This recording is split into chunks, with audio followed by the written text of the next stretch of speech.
Okay, so then once all your boards are whitewashed or whatever you're gonna do to them, or if you're gonna stain them, then just leave them plain. You know, let's grab a few, get in the room that you want to start. We're up in the upstairs bedroom, and then there's an office over there. And what we decided to do was, because there's a hallway where both rooms join, we're gonna start here.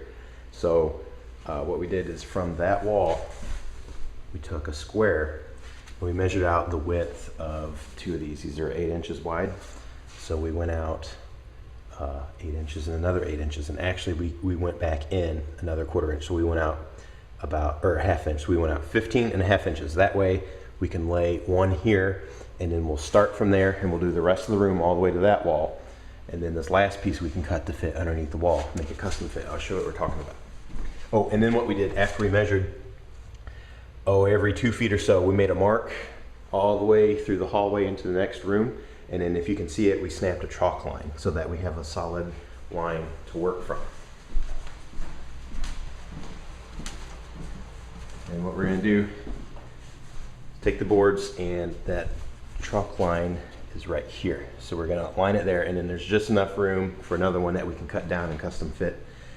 And then we're gonna glue this, nail it down, and then we're gonna go all the way across that line, and then we're gonna come back and basically zigzag up and down till we get in, basically until this hallway is filled out. And then we're just gonna finish this room, and then we'll finish that other room.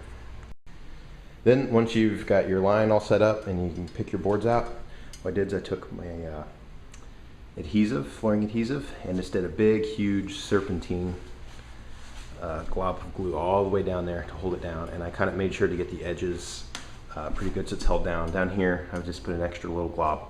We're just gonna flip it over, line it up to that line, and we're gonna nail it down, and we're gonna do the next one right next to it. All right, now we got it, we had it lined up, the glue is on there, so we squished it down.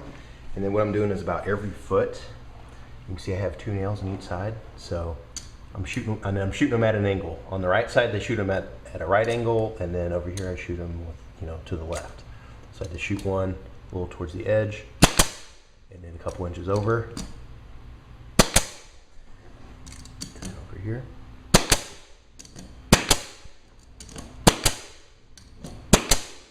All right, now it's all nailed in, and from distance you can't see it, but up close you can see the little heads. So we may go through and do a little filler and finish them up once the floors are all done. But for now, that's good enough. That's one board.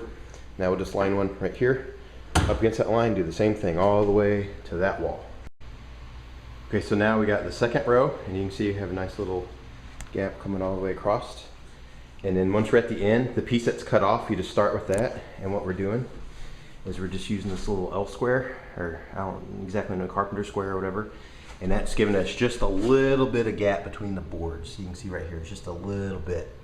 And then all we're doing is we're adding glue in the bottom and then shooting nails like the others, but that just gives us a little bit of space to keep them enough room so they can move around during the winter and the summer when they kind of shift around.